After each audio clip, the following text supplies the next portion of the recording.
Did the United States really open fire on something over Los Angeles for hours during World War II?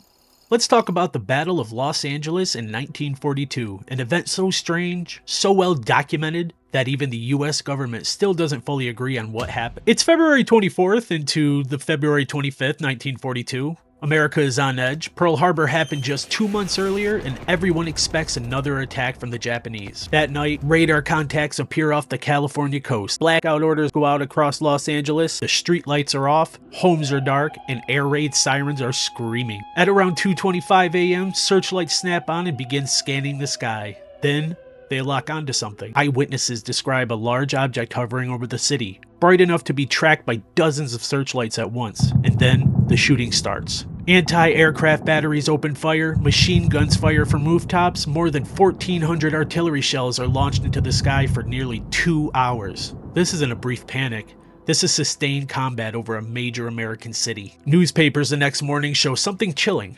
Photos of searchlights converging on a solid shape in the sky, explosions bursting around it, and whatever they're shooting at doesn't seem to go down. Shell fragments rain back onto the city, buildings are damaged, and cars are destroyed. At least 5 civilians are unalived.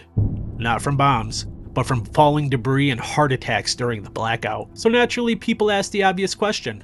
What were they shooting at? At first, the military says it was a Japanese air raid. Then just hours later, they reverse course. Now, it was weather balloons, or stray flyers, or maybe a lost device from the government, something we haven't seen yet. The Secretary of the Navy later claims it was a false alarm caused by nerves. Problem is, false alarms don't usually result in hours of coordinated fire from multiple gun batteries aimed at a single tracked target. And balloons don't shrug off direct artillery fire. This incident goes all the way to Washington. Congress demands answers. President Roosevelt orders an investigation, but no enemy aircraft are ever recovered. No wreckage, and no explanation that satisfies everyone involved. Even decades later, Air Force historians quietly admit they don't actually know what triggered the response. So let's stack what we do know. Radar contacts were detected, searchlights tracked a physical object, thousands of shells were fired, photographs show something illuminated in the sky. The government gave multiple conflicting explanations. This was the US military in wartime mode, treating something over Los Angeles as a legitimate threat. Could it have been mass hysteria? Possibly. Could it have been secret technology? A stray balloon chain reaction?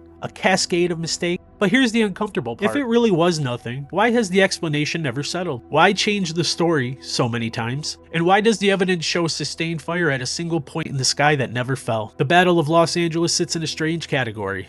Not because it proves aliens, but because it proves this. Something scared the US military enough to defend an entire city with live ammunition. And afterward, no one could cleanly explain what it was. And what you're left with, radar, photographs, casualties, and official confusion, it becomes very hard to say there was nothing there at all.